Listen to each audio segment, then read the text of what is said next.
Okay, good morning, everybody. Well, I was a little bit delayed getting this one wrapped up because I had to be on set yesterday, which is essentially a good problem to have. But, anyways, I hope you all had a great St. Patty's Day.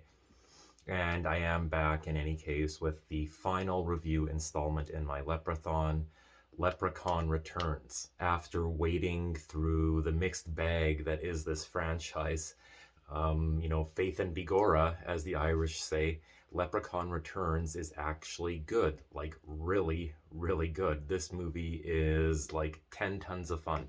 And I kind of had a feeling it would be because, as I mentioned at the tail end of my Leprechaun Origins review, this one was directed by Steven Kostanski. He was one of the directors who worked on The Void. He also has made Psycho Gorman. I think he was maybe involved with the editor as well, but he was part of the Astron 6 film collective that came out of Canada and has had at least some affiliation and collaboration with Troma here and there, with I think movies like Father's Day as an example, among others. But based on his track record, he always seems to really have his thumb on the pulse as far as making a good horror comedy goes. And if you haven't seen Psycho Gorman, please do check it out. One of the more underrated movies on Shudder, and it strikes the perfect tone in terms of its violence because there's a lot of good practical effects gore in that movie too, as you would expect from Steven Kostanski. If you've seen anything he's done, you know that this guy is a master when it comes to practical gore effects. But in addition to being very convincing practical effects, they always manage to find like the perfect note between being visceral enough to satisfy anyone who's looking for a little bit of carnage candy, but also giving them just enough exaggeration for it to always feel tongue in cheek and feel like it all is being done in good fun.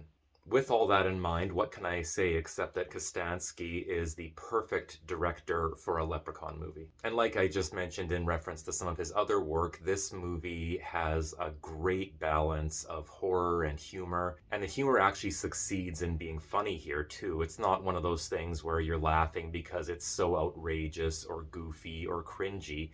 There is some genuine wit at work here. All the punchlines land, even some of the more meta moments or some of the token jokes that you seem to get with any legacy franchise these days about characters getting older or time passing them by or the times changing. You get all of that here, but it never feels cheap or smug or cynical. It always maintains a certain earnestness and sort of unself-consciousness that keeps it all germane to the tone and story of the movie itself. Most of these jokes would still work perfectly well and still have a good punchline even without the meta substance behind them. As an example, at one point when the lead character Lila rises up with dramatic music surging behind her about how it's time for them to band together and kill this bastard, or words to that effect, after she initially starts marching off, everybody kind of hits pause and they all say, hey, wait a second, we don't even have a goddamn plan yet. Let's wait. Let's actually think this through before we start charging in there. And yes, it's skewering the cliche, but it also feels like something that these characters would realistically do. I think that these people would actually sort of stop to question themselves in a moment like that. So it never distracts from what's happening in terms of the story. And while you're hearing me worship Kostanski endlessly in this review, I think that we also have to give due credit to Suzanne Kiley, the writer. Suzanne Kiley is not necessarily the most prominent name in writing circles as far as I know, but if you look her up on IMDb, you'll see that in addition to this film, she was also a writer on Ash vs. Evil Dead, the remake of Slumber Party Massacre, Warrior Nun, and a TV movie that came out the same year as this one, Leprechaun Returns, called Killer High. While I have not seen all of these, I do really like Ash vs. Evil Dead, and that pedigree alone was a sign that this was in good hands from a writing standpoint. It's sort of curious that we would get a movie like this doing the legacy sequel approach the same year that Halloween kicked off the same thing in 2018. But as you've heard me say throughout the series, the Leprechaun franchise has no continuity whatsoever. So kind of coming forward with the pretense of doing away with all the sequels and starting from the original actually is probably, if anything, kind of a sly little nudge and joke on their part. And whether or not it was a deliberate nudge or this is just a coincidence that these movies came out the same year, Leprechaun Returns got this approach right. Like, this is the way that Halloween 2018 should have approached it. Not necessarily in terms of tone, but in terms of technique, in terms of bringing a franchise back to its roots while also dusting it off and giving it some fresh paint. This is how you do this shit right. Primarily because it's not relying on our familiarity with the franchise, even though it is a direct sequel to that first movie. As in Halloween 2018, you do get some of the legacy characters returning here, but it's not done in any sort of like self-conscious or belabored way, and it doesn't fall into that trap that some of these legacy sequels seem to, where they think that they have to like legitimize and further dramatize those existing characters, even if those characters in the original movies were bit supporting players or sort of more comical characters. A lot of times in later sequels, kind of like they did with Dewey in Scream 5. Yeah, I'm calling it Scream 5. Screw you. I'm not playing this whole, Scream 2022 game or whatever. Sorry, just like Halloween 2018. Should have called that Halloween Returns. I don't care. Stop. Yeah. I don't even know what to say. It's just so dumb. Sorry, anyways, but the way that they really tried to sort of like, round Dewey out dramatically, which, to be fair, gave David Arquette the opportunity for one of his best performances ever, honestly. Like, he was actually really, really good in that movie. But did anyone really deep down care to see Dewey fleshed out this way at the end of the day? I personally didn't. I'm grateful for the performance that Dave Arquette turned in, but I still don't think it was necessary to do that. I don't think that, prior to that, my feelings on the character Dewey were, well, they really never gave this guy his due, time in the sun there. Like, I think I need more of this guy. Leprechaun Returns understands that because while we do get Mark Holton coming back as Ozzy, and for sure, welcome back. It's great to see him in this part again. And he's just goddamn delightful to watch every second he's on screen in this one. But he's not really in that much of the movie. He's only in as much of it as he needs to be to fill out his part of the story.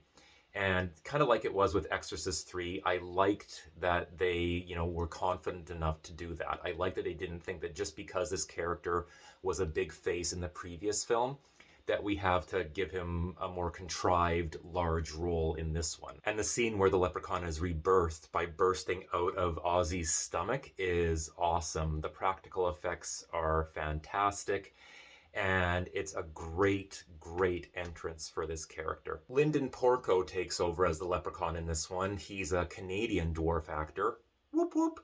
And he fills the role fantastically. It only took me about 1 second to stop thinking about Warwick Davis at all once he burst his way through Ozzy's chest. I was sold, I was in, and while he does retain some of the essence of the Leprechaun character based on the Warwick Davis foundation that was laid down, he's not just doing a Warwick Davis impersonation. He still brings his own sense of presence and vocal cadence to the character. And as much as I love Warwick Davis, there were times in some of the Leprechaun movies where it felt like his whole performance kind of had ears on it. Not a knack on Warwick Davis's acting at all, but it's just the way that the character was written in some instances.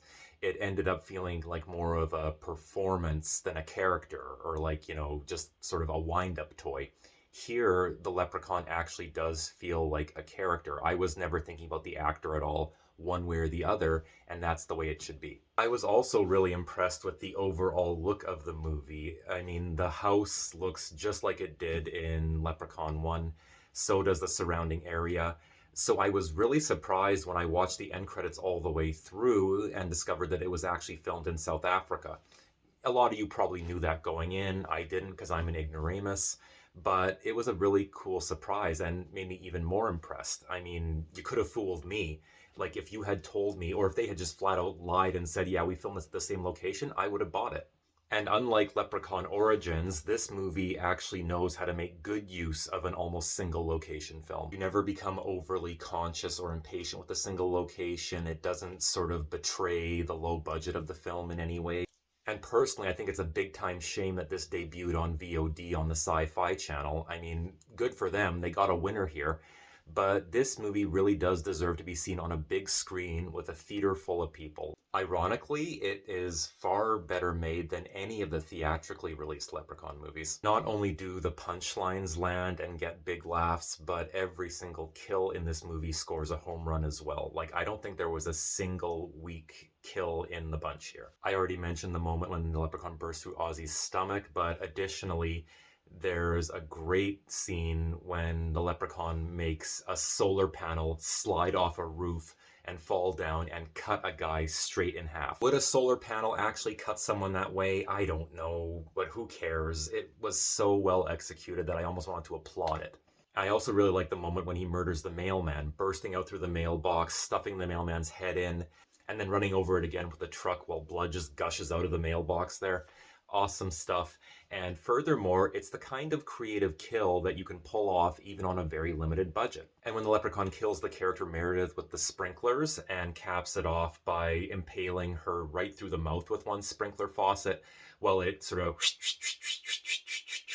sprinkles her blood all over the place. Not only is it wonderfully executed, but that was another one of those moments that I love having when I watch a movie where I sit there and think to myself, now, why have I not seen this before? Why is this the first time someone is showing me something like this in a movie? When the leprechaun kills Matt with the blades on his drone camera by decapitating him with it, that's really well done too. I like the part when it goes back to him and his neck is still squishing blood.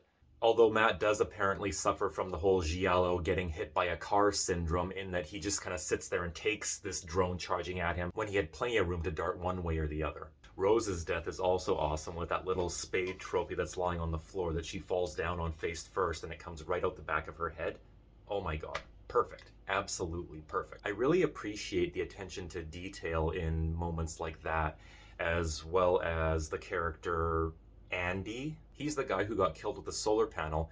And in fact, early on in the movie, when he and another character are setting those panels up, there is some talk in the dialogue about how he's not nailing them in properly. And in the moment, you just think that it's there just to provide some bickering dialogue between these two characters because they have a bit of a romantic history. But later on, when the leprechaun uses his powers to pull the solar panel down and have it cut Andy in half, you realize that that was not an arbitrary conversation. Similarly, when Rose dies, you realize that there was a reason that that little trophy toppled off of the shelf and landed on the floor like that. It wasn't just there for the sake of having something fall off the shelf. For people who complain that I'm maybe too critical of movies sometimes when all it is a horror movie and I shouldn't be nitpicking the screenplay apart and expecting it to be an Oscar-winning masterpiece and so on, like, this movie answers that better than I can, even because it demonstrates that it's not about making this lofty or more elevated. All I'm looking for is a screenplay that is actually cohesive, coherent, and made with a little bit of thought. That's all. And moments like this show you that the writer, Suzanne Kiley, was thinking when she wrote this. What an idea. And clearly Stephen Kostanski and his casting director were both doing their thinking when they cast their lead in this one, because Taylor Spritler is a perfect final girl. She just radiates this very innate likability. She's cute and attractive without feeling like she was ripped from the pages of a Guess Jeans ad or something. She's funny, and she is very convincingly plucky and brave when she needs to be. In fact, pretty much every character in this movie finds ways to be resourceful and brave when the situation calls for it. And it's always in a way that feels true to that particular character. Even though, yeah, it's kind of shitty what Meredith does to Lila at one point, it's still done for a pretty relatable reason. I mean, who doesn't want to survive an ordeal like that, right? Like, this is going to sound stupider than hell in the context of a movie like this, but the characters in this film are actually human, and they actually feel like characters. It's honestly the first movie in the franchise where all the human characters are as memorable and interesting to me as the Leprechaun is. And I was sort of racking my brain just before I started recording to come up with some criticisms, even some constructive criticisms, just to balance things out, you know, because I don't like to just sort of blindly gush about anything. If you've watched my channel at all, you know that that's generally not really my style. But you know what? I really don't have a single gripe about this movie, even as I think about it right here and now. Nothing comes to mind that really stuck out as any kind of like an eyesore or an ear sore or a brain sore for me. This is, by God, a perfect Leprechaun movie. And on the basis of that alone, it is getting not a Jameson nomination, but it is in fact going to skip the nomination process altogether and proceed right to the red carpet to accept the Lucky Irishman Award. The Lucky Irishman, for those of you who don't know, is 2 parts Jameson, 1 part Bailey's with some ice. Stir and enjoy.